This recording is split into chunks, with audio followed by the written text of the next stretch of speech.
네, 안녕하십니까. 한림대 성심병원 호흡기내과 박성훈입니다. 오늘 제가 맡은 강의는 페인과 세데이션, 딜리리움에 있어서의 약물 치료에 대한 내용입니다. 사실 많은 데이터가 있는 건 아니어서 이번 강의는 역시 페디스 가이드라인을 중심으로 말씀을 드리고 중간중간에 새로운 논문들을 소개시켜 드리는 방법을 하겠습니다. 페인은 역시 페디스 가이드라인에서는 주로 오피오이드에 부수적으로 쓸 수 있는 추가해서 쓸 수 있는 약물들을 소개하고 그다음에 프로시저럴 페인에 있어서 쓸 수 있는 약물에 대해서 얘기를 언급을 하였습니다. 페인의 어세스먼트 다 아시죠? NRS가 제일 낮다. 좀 더 환자가 표현을 할 수 있다면 뉴메릭 레이팅 스케일이 제일 낮고 환자가 표현이 어렵다 그러면 BPS나 C스팟을 쓰도록 권고하고 있습니다. 아날제지아 퍼스트 세데이션이라 하면 아날제지아를 먼저 세더티브를 쓰기 전에 아날제지아를 먼저 써서 세더티브 고를 맞추는 거고 아날제지아 베이스드 세데이션은 되도록이면 세더티브 사용하지 않고 아날제지아 중심으로 해서 세더티브 고를 타겟을 맞추는 방법을 말을 합니다. 역시 크리티컬 1 페이션트에서는 아날제지아 베이스드 세데이션 혹은 아날제지아 퍼스트 세데이션 스트라테지를 취해야 된다고 권장하고 있습니다. 그렇다면 오피오이드 대신 쓸 수 있는 오피오이드에 추가적으로 쓸 수 있는 약물은 뭐가 있을까요? 이렇게 이 가이드라인에서는 아스타미노펜, 네포팸, 그다음에 로우도즈 케타민, 그다음에 리도케인, 엔세이드, 그다음에 다른 뉴로패틱 페인에 쓸 수 있는 약물들을 얘기하고 있습니다. 저는 이게 리도케인을 빼고 나머지 사항에 대해서 간략하게 말씀을 드리겠습니다. 아스타미노펜, 파라세타몰 많이 쓰시죠. 역시 페디스 가이드라인에서는 이거를 오피오이드의 어정티브로 쓸 수 있다라고 제안을 하였고요. 서제스천을 하였고요. 과거 연구를 보면은 아스타미노펜을 씀으로써 오피오이드 용량을 줄일 수 있고 페인 인텐서티도 줄이고 타임 투 익스투베이션도 줄일 수 있다라고 되어 있습니다. 역시나 오피오이드의 문제점이라 하면 어떻게 보면 일레우스나 너지아가 이제 생길 수 있다는 거겠죠. 그런 측면에서는 이 아스타미노펜을 같이 씀으로써 좀 효과를 볼 수 있지 않을까 생각할 수 있습니다. 네포팸 익숙하지 않은 약입니다. 하지만 보시듯이 유럽이나 캐나다에서는 안 쓰이는데 전 세계적으로 보면 30개국에서 쓰고 있고 특히 프랑스에서 많이 사용하고 있다고 합니다. 가격도 저렴하고요. 리세터가 좀 다른데 도파민과 노르아드레날린, 세로토닌 리세터를 이니비션 시키는 역할을 한다고 하고요. 비열등성 시험에서 펜타닐에 비해서 나쁜 점은 없었다라고 보고를 한 적이 있습니다. 로우도즈 케타민은 이거 역시 오래된 약물이고 가격도 저렴하고 효과도 꽤 괜찮습니다만 저희들이 잘 안 쓰고 있는 약물 중에 하나입니다. 뮤 리세터가 아니라 NMDA 리세터를 블락킹 시키는 약물이고 특히 몰핀 과거 싱글센터 RCT를 보시면은 몰핀의 용량을 줄일 수 있었다라고 보고를 하였고요. 많은 분들이 아시듯이 포스트 오퍼러티브 페인 매니지먼트에 도움이 될 수 있다라고 되어 있습니다. 단점으로는 유명한 게 할루시네이션 등이 있을 수 있겠고 인투베이션을 위해 쓰다 보면은 하이퍼벤틸레이션이 일어나기도 합니다. 엔세이드는 여기 제가 그 볼드체로 써놨듯이 사용을 권장하지는 않습니다.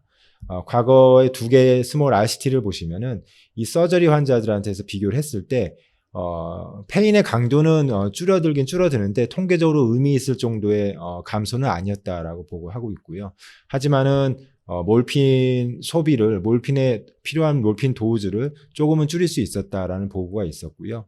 뭐니 해도 GI 블리딩과 OP 사이트 블리딩 혹은 키드니 인저리 때문에 많은 걱정이 있기 때문에 사용을 좀 보류하고 권장을 보류하고 있는 상황입니다.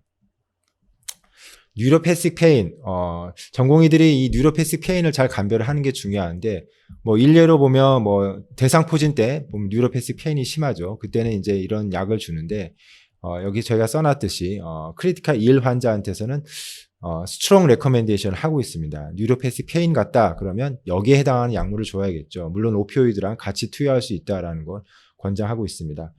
역시 카디악 서저리 환자한테서도 서제스션을 하고 있습니다. 약을 보시면 가바펜틴, 카바마제핀, 프레가발린이 있고 제 개인적으로는 ICU에서는 주로 가바펜틴을 쓰는 것 같습니다. 외래에서는 프레가발린 쓰는 환자들이 탁과에 더 많은 것 같기도 하고요. 그래서 두 개의 RCT를 보면, 네 개의 RCT가 있었는데, 풀드 어널리시스를 한 결과를 보면, 같이 쓰면은 오피오이드 용량을 많이 줄일 수 있다라는 보고를 하였습니다.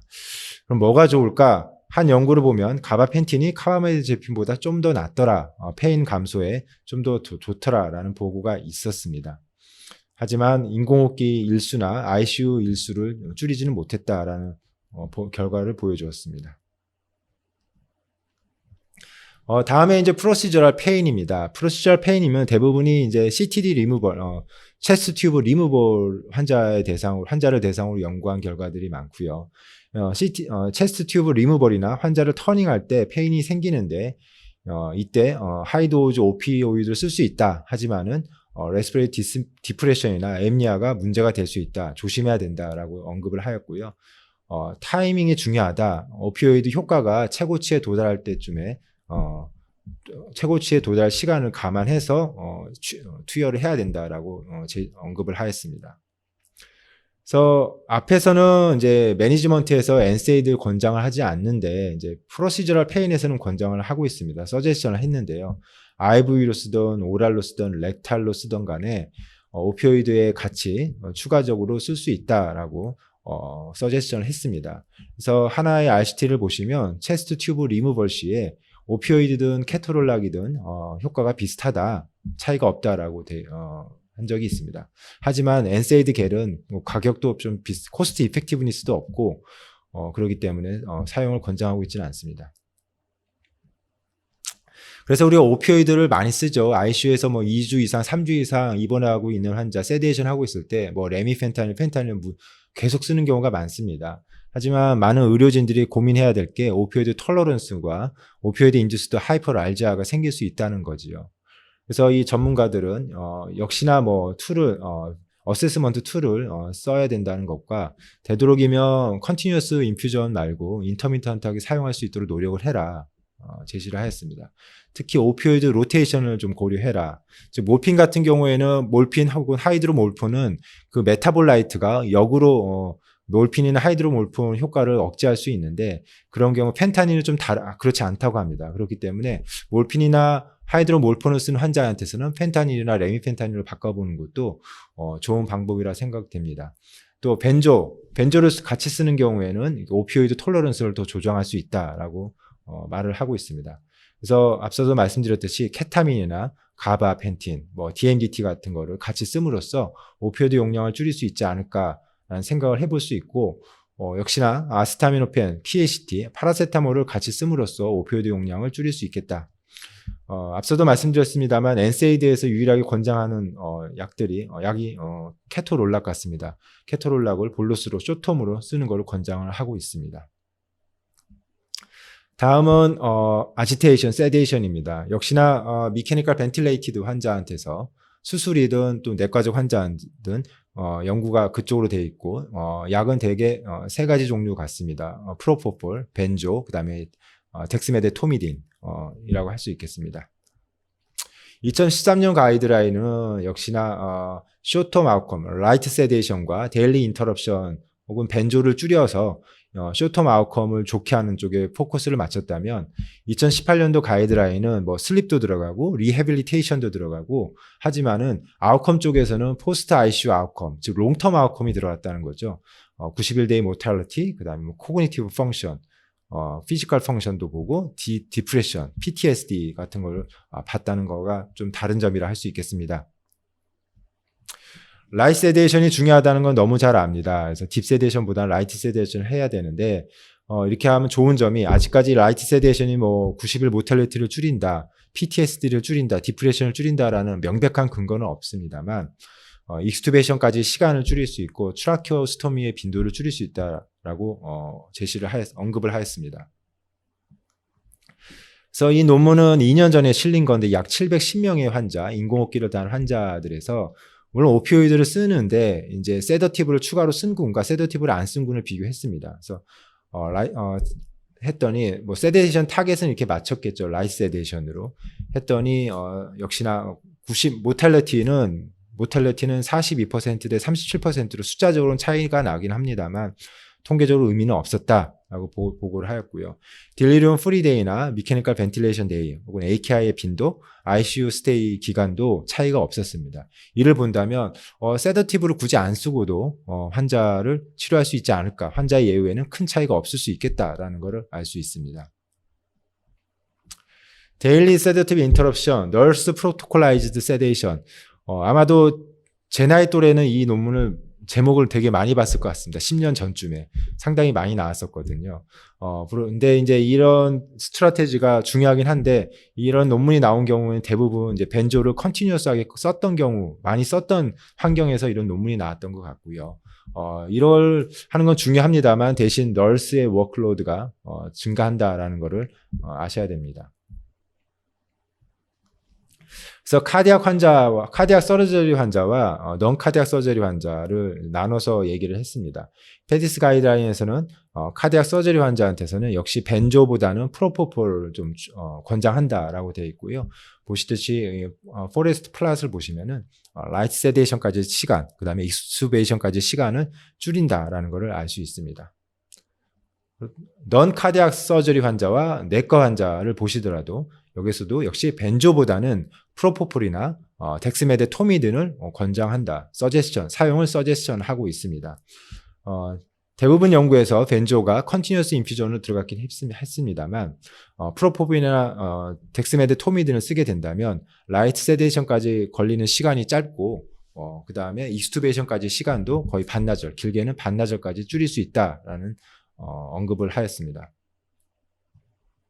그래서 풀드 어널리시스를 보시면은 역시 프로포폴이 벤조보다는 라이트 세데이션까지 걸린 시간이 짧고 프로포폴이 벤조보다는 익스투베이션까지 걸리는 시간을 짧습니다. 그래서 이런 거를 좋게 해준다.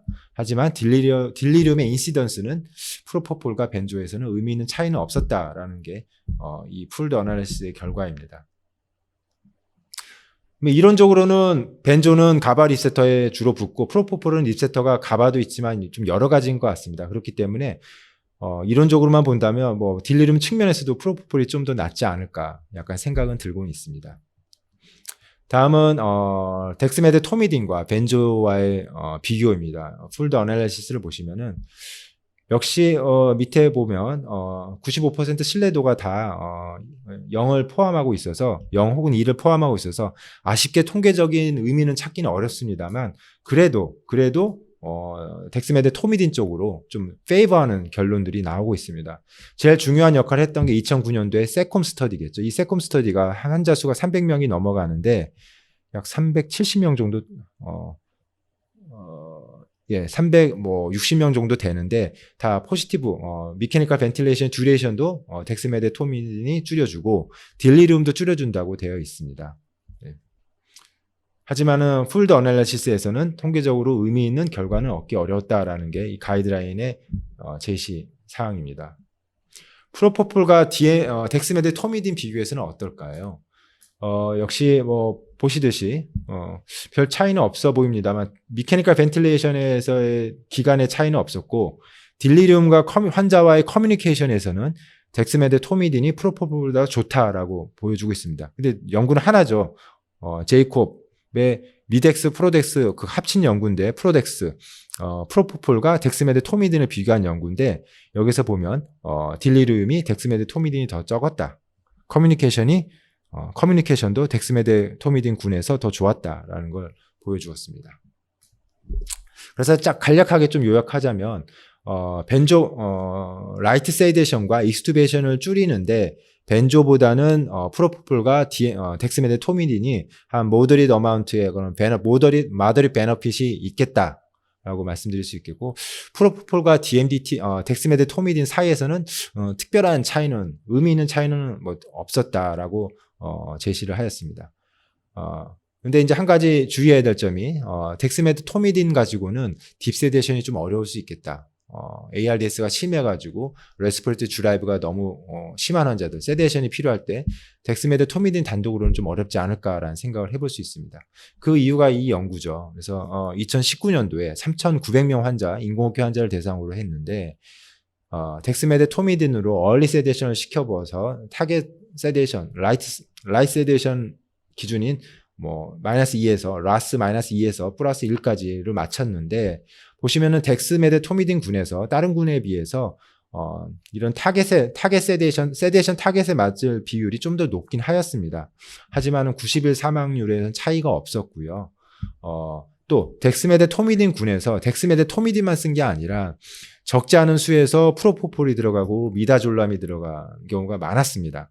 그렇기 때문에 이런 걸 본다면 역시 덱스메데토미딘 단독으로 우리가 원하는 타겟에 맞추기가 좀 어려울 수도 있겠다. 특히 딥세데이션이 필요한 환자한테는 어려울 수도 있겠다라는 점을 생각할 수 있겠습니다.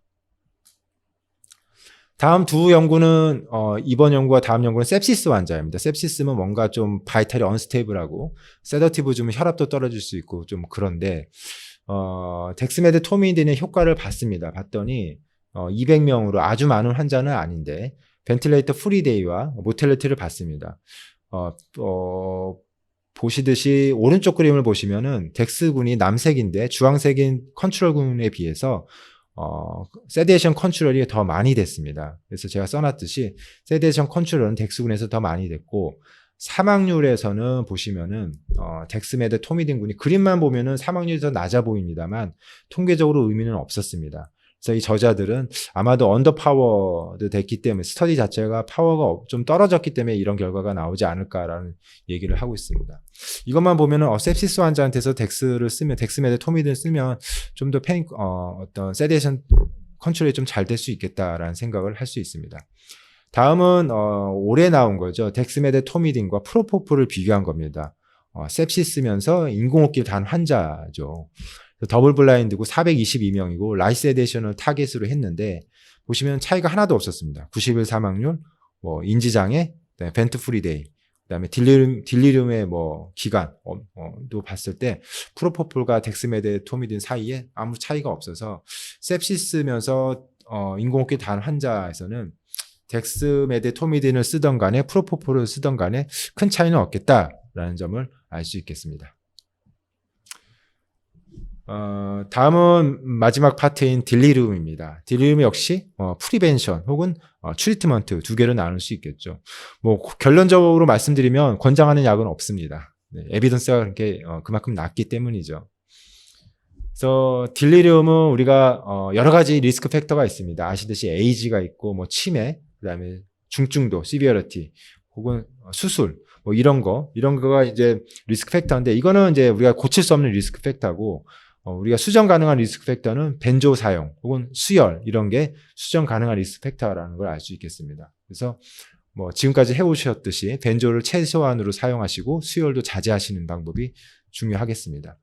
프리딕션 모델이 있었습니다. 보시듯이 엘리릭 툴이 있고 프리딜리릭이라는 툴이 있다고 합니다. 그래서 이런 걸 써서 딜리륨을 예측할 수 있겠다라는 것을 알 수 있습니다. 언급을 하였습니다. 딜리륨 어세스먼트 하는 툴은 아시죠? 다 뭐 많이 사용하고 계실 걸로 생각이 됩니다. CAMICU가 있고 ICD-SC가 있습니다. 많은 전문가들이 CAMICU나 이런 것들이 되게 짧게 이루어질 수 있다고 하는데 사실 저는 개인적으로는 동감하기가 좀 그렇습니다. 시간이 좀 걸리더라고요. 예. 그리고 어떠한 단점은 우리가 뭐 많은 논문에서 그렇듯이 하이퍼 액티브 딜리륨보다는 하이포 액티브 딜리륨이 훨씬 많습니다. 한 70대 30 혹은 80대 20으로요. 그래서 세데이션이 깊이 갈수록 CAMICU나 ICD-SC 이런 툴로 했을 때 세데이션이 깊은 환자일수록 포지티브가 나올 가능성이 좀 많다라는 점을 알고 계셔야 할 것 같습니다. 딜리륨 아웃컴은 딜리륨에서는 역시 코그니티브 임페어먼트가 생길 수 있고 하스피탈 스테이가 길어질 수 있다라는 강하게 관련성이 있다라고 언급을 하였습니다. 하지만 뭐 딜리륨이 있으면 좀 뭐 의식이 얼럿하지 않기 때문에 아마도 뭐 그때 과거가 ICU에 있었을 때가 생각이 잘 안 날 수는 있지 않을까요? 그래서 뭐 PTSD나 디프레션 관련성이 없을 수 있습니다. 여기에 써 있듯이 딜리리움 자체는 PTSD나 뭐 포스트 ICU 디스트레스, 딜리리움 이런 거랑은 관련성은 아직 없다. ICU 기간도 관련성이 아직은 없다라고 언급을 하였습니다. 단지 코그니티브 임페어먼트랑 하스피탈 스테이가 관련성이 있겠다라고 언급을 하였습니다. 그렇다면 예방은 어떻게 할까요? 예방은 앞서 말씀드렸습니다만 not using 제가 볼드체로 해놨죠. 사용하지 말 것을 suggestion 하고 있습니다. 하지만 우리가 뭐 흔히들 쓰고 계시지 않을까요? 특히 쿠에티아펜, 할돌, 쿠에티아펜 같은 atypical antipsychotics 혹은 덱스메데토미딘을 쓸 수는 있습니다만 여기서는 권장하지 않고 있고 스타틴과 케타민도 별 효과는 아직 증명되지 않았습니다. 하지만 싱글 스터디에서는 이렇게 딜리리움 인시던스를 감소시키다는 논문들이 있긴 있었습니다. 할도페리돌도 그렇고 쿼티아펜도 있었고요. 그 다음에 덱스메데토미딘도 있었습니다. 하지만 이런 연구들에서 저희가 이 저자들이, 이 전문가들이 권장하지 않는 이유는 대부분의 시비어리티가 매우 낮은 서저리 환자들이 많았다는 거죠. 그리고 그래서 에비던스가 좀 낮다라고 하고 있고요. 통계적으로 의미 있는 차이는 아닌 것 같다라고. 그러니까 여기서는 딜리리움 인시던스는 의미는 있을지 몰라도 우리가 뒤에서 말씀드릴 더 중요한 아웃컴들, 사망률이나 딜리리움 듀레이션 측면에서는 언급이 없다. 차이가 없었다. 이런 이유 때문에 권장하고 있지는 않은 것 같습니다. 또 하나의 예방 측면에서의 문제점은 많은 환자들이 이미 ICU에 입원할 때부터 딜리리움이 있는 경우가 많다는 거죠. 그렇기 때문에 예방이 과연 얼마나 중요할까라는 약간의 의문점을 보여주는 것 같습니다. 이 연구를 보시면 700명의 환자인데 350대 350을 비교를 했는데 서저리 환자죠. 넌 카디악 서저리 환자인데 보시면 덱스메데토민을 쓴 군과 그렇지 않은 군을 컨트롤 군을 비교했습니다. 딜리리움이 얼마나 잘 발생하는지. 그림에서 보시듯이 파란색의 플라세보가 훨씬 더 많이 발생하고 있습니다. 이걸 본다면 9%대 23%의 발생률 차이. 이러면 뭐 덱스메데토민이 꽤 괜찮아 보입니다. 근데 앞서 말씀드렸듯이 다른 중요한 아웃컴에서는 효과가 증명되지 않았기 때문에 그렇게 큰 강조는 안 하는 것 같습니다. 그래도 덱스메데토미딘이 괜찮지 않을까라는 생각은 개인적으로 해봅니다. 이 연구 자체도 좀 재미있습니다. 3년 전 연구인데 크리티컬 1 환자들을 저녁에만 로우 도즈로 덱스메데토미딘을 주면서 슬립 퀄리티를 보고 딜리리움이 얼마나 잘 생기는지를 봤습니다. 보시듯이 이 검은색이 덱스메데토미딘인데 딜리리움의 발생이 훨씬 낮습니다. 낮다는 걸 알 수 있고 이 옆에 서바이벌 커브를 보더라도 딜리리움이 없는 기간이 훨씬 더 길다라는 걸 알 수 있죠. 그래서 덱스메데토미딘을 저녁에만 줬더니 딜리리움의 인시던스를 감소시킨다. 어떻게? 80대 54% 정도로요. 하지만 슬립 퀄리티나 미케니컬 벤틸레이션 듀레이션, ICU 데이, 사망률은 이것도 중요한데 차이가 없었다라는 걸 보여주었습니다. 그래서 앞서 연구랑 이 연구만 보더라도 그래도 덱스메데토미딘이 딜리리움의 발생을 좀 줄이지 않을까라는 기대는 해볼 수 있겠습니다. 이 연구는 2x2 팩토리얼 스터디죠. 그러니까 뭐 결론을 다 보는데 인터액션을 또 교정하기 위해서 이렇게 4개의 군으로 나눈 거죠. 그래서 플라시보, 프로포폴, 아스타아미노펜, 덱스메데토미딘, 플라시보, 덱스메데토미딘, 아스타아미노펜, 프로포폴. 환자 수가 아주 많지는 않습니다. 겨우 120명 정도를 가지고 4군을 나눴는데 페인 컨트롤을 보시면 이게 첫 48시간에만 줬거든요. 페인 컨트롤을 보시면은 남색이 아스타아미노펜이 들어가는데 아스타아미노펜 들어간 군이 첫 이틀 동안에 좀 다른 군 플라시보, 이 옅은 갈색이라 해야 될까요? 플라시보 군에 비해서 페인 컨트롤이 잘 됩니다. 또 오른쪽을 보시면 아스타아미노펜 들어간 군이 안 들어간 군에 비해서 딜리리움의 발생률도 줄어드는 거죠.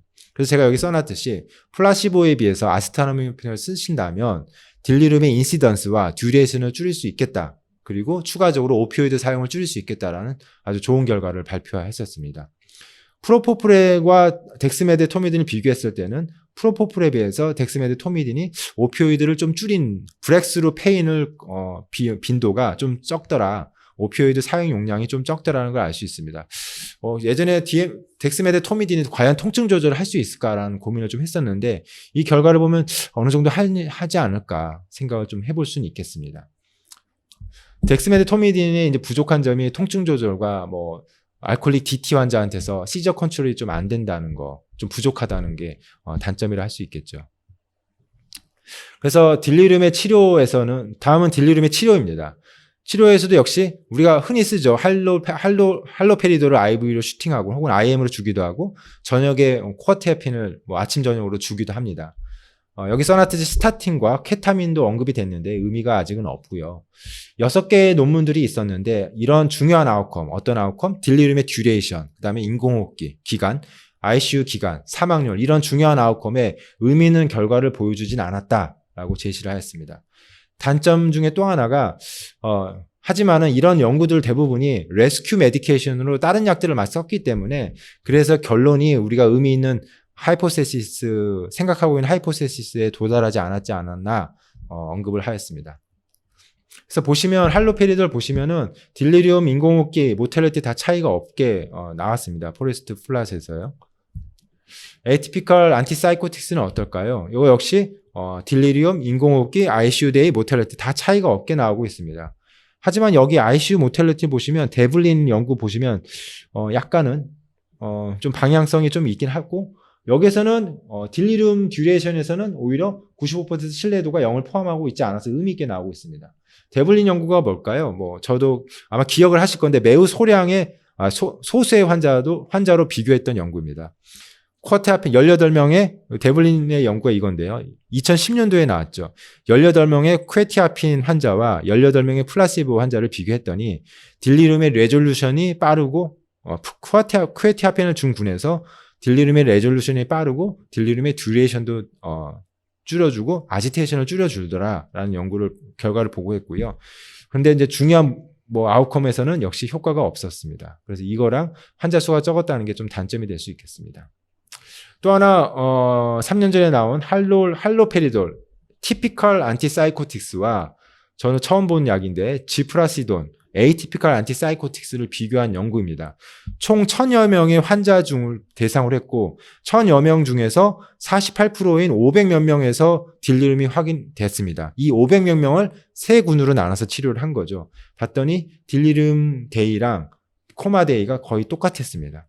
그래서 보시면 딜리륨이나 코마의 차이가 없었고 서바이벌 레이트나 ICU나 하스피탈 데이도 차이가 없었다라는 결론을 보여주었습니다. 그래서 그렇지만은 유일하게 몇 개 안 되는 서제스천 포지티브 결과 몇 개 안 되는 서제스천 중에 하나가 또 덱스메데토미딘입니다. 덱스메데토미딘을 아지테이션을 보여서 위닝이 좀 안 되는 환자들한테는 덱스메데토미딘을 써볼 수 있겠다라는 걸 서제스션을 했습니다. 한 개의 RCT 뒤에 보시겠습니다만 있는데 보면 벤틸레이터 프리데이를 거의 17시간 정도 반나절 좀 넘게 줄일 수 있었다라는 걸 보여주었고요. 하지만 단점은 역시나 그렇다면 아지테이션이 있는 없는 환자는 어떨 거냐? 다른 원인으로 위닝 페일리 있는 환자들은 어떨 거냐? 라는 게 단점이 되겠고 알코올 위드드롤 환자는 언급이 없었다는 게 단점이 되겠습니다. 이 연구죠. 그래서 딜리리움 덱스메데토미딘을 썼더니 그러니까 아지테이션 때문에 위닝이 좀 어려운 환자들한테 덱스메데토미딘 쓴 군과 플라시보 군을 비교했더니 딜리리움도 줄어들고 벤트 프리데이도 줄어들었습니다. 그래서 이런 연구를 보여주었는데 다른 중요한 아웃컴에서는 효과가 없었죠. 네. 그래도 이런 걸 본다면은 좀 위닝이 안 될 때, 이리터블에서 위닝이 안 될 때는 덱스메데토미딘을 좀 쓴다면 도움이 될 수 있겠다라는 걸 우리가 알 수 있습니다. 그래서 마지막 슬라이드입니다. 그래서 요약을 하자면 아스타아미노펜, 또 로도즈 케타민 그리고 이런 거를 오피오이드의 어정티브로 쓸 수 있겠다. 특히 프로시저럴 페인 측면에서는 IV 아시타아미노펜이나 케토롤락 같은 걸 쓸 수 있고 오피오이드는 되도록 줄일 수 있도록 미니멀 도즈로 쓰도록 노력을 해야겠다라는 걸 말씀드리고 싶습니다. 또 하나는 오피오이드 톨러런스와 하이퍼랄지아가 있을 수 있다는 것을 우리가 유의해야 되겠고요. 세데이션 측면에서는 벤조보다는 프로포폴과 덱스메데토미딘이 좀 더 낫겠다라는 말씀을 드리고 싶습니다. 아직까지는 약물 치료 측면에서는 뭘 권장하기에는 강한 에비던스는 아직 부족하다라고 말씀을 드릴 수 있겠고요. 마지막으로 덱스메드 토미디는 인공호흡기 환자의 아지테이션을 보이는 경우 인공호흡기 환자한테서 위닝을 좀 빠르게 할 수 있겠다라는 것을 우리가 알 수 있겠습니다. 네, 경청해 주셔서 감사합니다.